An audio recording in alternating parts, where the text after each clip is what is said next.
The studio lights beamed down on the set of The View, where the co-hosts sat poised and ready for another episode filled with lively discussions and celebrity guests. Whoopi Goldberg kicked things off with her signature warmth, welcoming the audience both in the studio and at home. Sunny Hostin chimed in with her sharp legal insights on the day's hot topics, while Sarah Haynes added her relatable mom perspective. Alyssa Farah Griffin brought her political edge to the table, balancing the conversation with conservative viewpoints. But all eyes were on Joy Behar, the fiery comedian known for her no-holds-barred questions that often pushed boundaries. The buzz in the air was electric as the announcement came. Legendary actor Jack Nicholson was joining them live. Nicholson, with his iconic grin and devilish charm, sauntered onto the set. Greeted by thunderous applause, he settled into the guest chair, looking every bit the Hollywood icon in his casual yet sophisticated attire. The conversation started light-hearted, reminiscing about his classic films like The Shining and One Flew Over the Cuckoo's Nest. Nicholson shared anecdotes from his storied career, his voice gravelly and captivating. The hosts laughed along, hanging on his every word. But beneath the surface, tension simmered. Joy Behar, ever the provocateur, leaned forward with a glint in her eye, ready to steer the interview into more controversial waters. She had prepared a question that delved into Nicholson's personal life, one that touched on rumors from his past relationships and alleged wild behavior. The audience sensed the shift, holding their breath as Behar opened her mouth to speak. "Jack," she began, her tone laced with that signature sarcasm, "we've all heard the stories about your Playboy days. But with the Me Too movement reshaping Hollywood, do you regret any of your past actions towards women?" The question hung in the air like a bombshell. Nicholson's face hardened, his easy smile fading into a scowl. He shifted in his seat, his eyes narrowing as he processed the implication. The other hosts exchanged uneasy glances, knowing Behar had crossed into sensitive territory. Nicholson, never one to back down, leaned forward, his voice rising. "What the hell kind of question is that, Joy? You ambush me with this garbage on live TV?" The studio fell silent, the audience gasping in shock. Behar, unfazed, pressed on, defending her query as relevant in today's climate. But Nicholson wasn't having it. His temper, legendary in its own right, began to boil over. He slammed his hand on the table, causing microphones to rattle. "I've spent decades in this industry, giving everything to my craft, and you reduce me to tabloid fodder?" The outburst escalated, with Nicholson pointing accusatorily at Behar, his face reddening. Whoopi tried to intervene, calling for a commercial break, but the damage was done. The live feed captured every heated word, every furious gesture. Social media exploded instantly, clips going viral as viewers debated the meltdown. Was Behar out of line, or was Nicholson overreacting? The incident became the talk of the town, reigniting discussions about celebrity accountability and media ethics. Nicholson stormed off the set, leaving the hosts stunned and the audience buzzing. In the aftermath, statements were issued, apologies floated, but the raw emotion of that moment lingered. It was a reminder that even icons have breaking points, and live TV can turn unpredictable in an instant. As the cameras rolled on, the tension from Joy Behar's pointed question lingered thick in the air of The View's studio. Jack Nicholson, his composure cracking, fired back with unfiltered rage. "You sit there behind your desk, judging me like you're some moral authority? I've seen your act, Joy, all bluster and no substance." The audience murmured, some cheering Nicholson's defiance while others sat in stunned silence. Behar, quick-witted as ever, retorted, "I'm just asking what everyone's thinking, Jack, if you can't handle the heat." But her words only fueled the fire. Nicholson stood up abruptly, his chair scraping against the floor, drawing gasps from the crowd. "Handle the heat? I've been in the trenches of Hollywood longer than you've been cracking jokes. This is a setup, pure and simple." Whoopi Goldberg jumped in, her voice calm yet firm,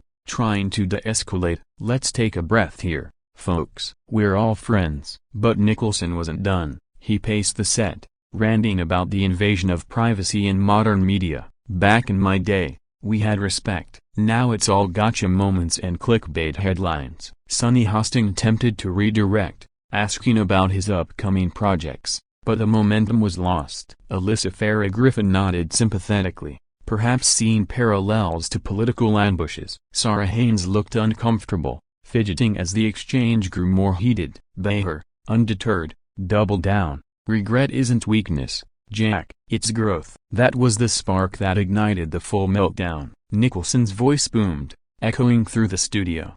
Growth? You want growth? How about you grow up and stop peddling this nonsense? Profanities slipped out, bleeped for the broadcast but clear in intent. The producers scrambled, signaling for a cut, but the live nature meant millions witnessed the chaos unfold. Nicholson grabbed his jacket, muttering under his breath as he headed for the exit. The hosts sat in awkward silence, the energy drained from the room. Post-break, Whoopi addressed the elephant. Well, that was intense. Jack's a passionate guy. The panel tried to pivot to lighter topics, but the shadow of the explosion loomed. Online, hashtags trended, #Nicholson meltdown, #Behar versus Jack. Commentators dissected every frame, some praising Nicholson's authenticity, others criticizing his outburst as unprofessional. Behar later tweeted a cheeky response, downplaying the drama, while Nicholson's camp remained silent. The incident sparked broader conversations about age, legacy, and the clash between old-school Hollywood and new-wave accountability. Fans rallied around Nicholson, sharing clips of his greatest trolls, while critics pointed to it as evidence of entitlement. In interviews following, Behar laughed it off, calling it good TV, but admitted the surprise at his intensity. Nicholson, ever the enigma, retreated to his private life, letting the storm pass. Yet, the video clips circulated endlessly, cementing this as a legendary live TV moment. In the wake of Jack Nicholson's explosive outburst on The View, the replayed footage captured every nuance of the confrontation with Joy Behar. His finger jabbed the air as he exclaimed, "You're twisting my life into some scandal for ratings. Do you even know what you're talking about?" Behar, with her trademark smirk, replied, "I know enough to ask the tough questions, Jack. That's my job." The exchange devolved into a shouting match, with Nicholson accusing the show of sensationalism. "This isn't journalism, it's a circus." Whoopi Goldberg, acting as mediator, urged calm. "Jack, Joy, let's remember we're on air." But the plea fell on deaf ears. Sunny Hostin interjected with a legal angle, suggesting discussions on consent and evolution in society. Alyssa Farah Griffin added, "We all have pasts, but accountability matters." Sarah Haynes tried humor, "Maybe we switch to coffee talk?" Yet, Nicholson ramped up, his voice cracking with emotion. "Accountability? Where's yours for ambushing guests?" The audience divided, some applauding his stand, others booing the disruption. Producers whispered offstage, debating whether to pull the plug. As Nicholson stormed toward the wings, Behar called after him, "Running away won't erase the question." He paused, turning back with a glare that could freeze fire. "Erase this!" he shouted, flipping a gesture that sent shockwaves through the broadcast. The bleeps and blurs couldn't hide the raw anger. Post-incident, the show's ratings skyrocketed, proving controversy sells. Social media lit up with memes, Nicholson's face superimposed on his shining character, axe in hand. Behar became a villain or hero, depending on the viewer. Nicholson, in rare public comments, dismissed it as overblown nonsense. Analysts pondered if this signaled the end of his public appearances, given his reclusive tendencies. The View issued a statement, "We value spirited debates and respect our guests," but whispers in Hollywood suggested Nicholson felt betrayed, vowing never to return. Fans petitioned for an apology, while others defended Behar's right to probe. The meltdown highlighted generational gaps, Nicholson's era of privacy versus today's transparency demands. Clips were analyzed on late-night shows, with hosts mimicking the drama. Joy appeared on other programs, joking about the Nicholson nuking. Yet, beneath the laughs, a serious undertone persisted about mental health and pressure on icons. Nicholson's legacy remained intact, perhaps even enhanced by the authenticity. The event joined the pantheon of TV meltdowns, like Kanye on TMZ or Cruise on Oprah. In retrospect, it was a perfect storm, a provocative host, a temperamental star, and live TV's unpredictability. Delving deeper into the anatomy of Jack Nicholson's meltdown on The View, triggered by Joy Behar's incisive question, The moment unfolded like a scripted drama, ironic for an actor of his caliber. As he bellowed, "You've got no right dredging up ancient history," Behar countered, "History shapes the present, Jack. Own it." The verbal sparring intensified, with Nicholson invoking his Oscar wins as shields. 3 Academies, and this is what I get. Whoopi Goldberg, exasperated, banged her mug. "Enough." Commercial, but the feed lingered, capturing the chaos. Sunny Hostin noted, "This reflects societal shifts in how we view past behaviors." Alyssa Farah Griffin agreed, "It's about evolution." Sarah Haynes, wide-eyed, stayed silent. Nicholson's exit was theatrical, waving dismissively at the cameras. Backstage, reports leaked of him venting to staff, calling the show a trap. The audience, a mix of shocked and thrilled, erupted in chatter as the break hit. Upon return, the hosts addressed it lightly. Jack's fire is what makes him great, but the undercurrent was tense. Online forums dissected body language, Nicholson's clenched fists, Behar's unflinching stare. Psychologists weighed in, suggesting pent-up frustrations from aging in the spotlight. Nicholson's friends defended him, citing his health struggles and desire for peace. Behar, in a podcast, revealed she anticipated pushback but not the explosion.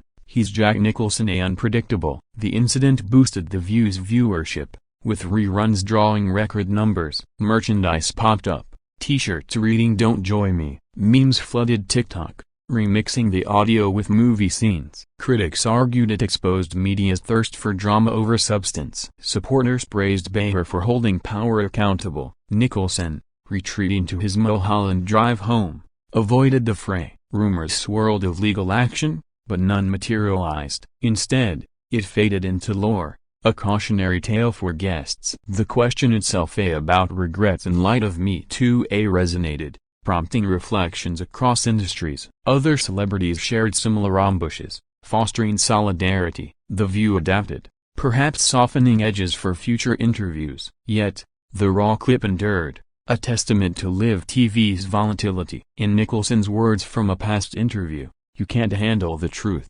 Fittingly echoed here. The Meltdown, while explosive, humanized a legend, showing vulnerability beneath the bravado. Reflecting on the broader implications of Jack Nicholson's live TV meltdown on The View, sparked by Joy Behar's probing question, it became a cultural touchstone. As he roared, "This is why I stay out of the public eye, vultures like you." Behar quipped, "Truth hurts, doesn't it?" The standoff peaked, with Nicholson nearly toppling a prop in his fury. Whoopi Goldberg herded the panel, "We're cutting to break now." Post-adrenaline, the studio hummed with whispers. Sunny Hostin analyzed, "It underscores the tension between personal privacy and public scrutiny." Alyssa Farah Griffin added political parallels, like debates in D.C. "It gets heated." Sarah Haynes lightened, "Reminds me of family dinners." Nicholson's departure left a void, the hosts filling time awkwardly. Social reactions varied. Boomers sided with Jack, millennials with Joy. Hashtags battled. #Team Nicholson vs. #Behar bold. Late-night comics parodied, with impressions galore. Behar embraced the notoriety, guesting on shows to recount, "He gave us gold." Nicholson's silence spoke volumes, fueling speculation about his well-being. Insiders revealed he laughed it off privately, calling it good improv. The event spurred discussions on ageism, with Nicholson at 88 representing elder statesmen. Media ethics panels debated ambush tactics. The View's producers reviewed protocols, ensuring future balance. Yet, the allure of spontaneity remained. Clips amassed millions of views, monetizing the mayhem. Fan edits synced the rant to his film monologues, blending reality with real. Behar's book sales spiked, her candor admired. Nicholson's film saw a streaming surge, rediscovering his genius. The Meltdown, though brief, etched into pop culture, akin to Baldwin's voicemail or Sheen's Tiger Blood. It questioned, when does journalism become provocation? Answers varied, but consensus agreed it was riveting TV. In the end, both emerged unscathed, legacies intact. Nicholson, ever the maverick, hinted at a return, maybe next time. No gotchas. Behar welcomed it. Bring it on. The incident bridged eras, reminding us stars are human, prone to eruptions under lights. Wrapping up the saga of Jack Nicholson's explosive encounter on The View with Joy Behar, the one question that unraveled it all left an indelible mark on daytime TV history. In the heat of the moment, he thundered, "You're not a host, you're a heckler." Behar shot back, "And you're dodging, Jack." The climax saw Nicholson storming off, microphone still clipped, broadcasting his mutters. Whoopi Goldberg rapped, "Passions run high here." The panel reflected post-show, Sunny Hostin noting cultural shifts. Alyssa Farah Griffin saw it as free speech in action. Sarah Haynes admitted the thrill. Audience members shared stories. One called it epic, another uncomfortable. Media outlets replayed, analyzing every angle. Behar's ratings boost solidified her as the bold one. Nicholson's aura grew, the rebel intact. Months later, parodies persisted on SNL. The question lingered, regret in retrospect? Nicholson, in a rare interview, chuckled, "No regrets, say life's too short." Behar agreed, it was authentic. The Meltdown fostered dialogue on boundaries, enhancing both careers. Fans speculated reunions, but privacy prevailed. Ultimately, it was a flashpoint of authenticity in a scripted world, proving live TV's enduring drama.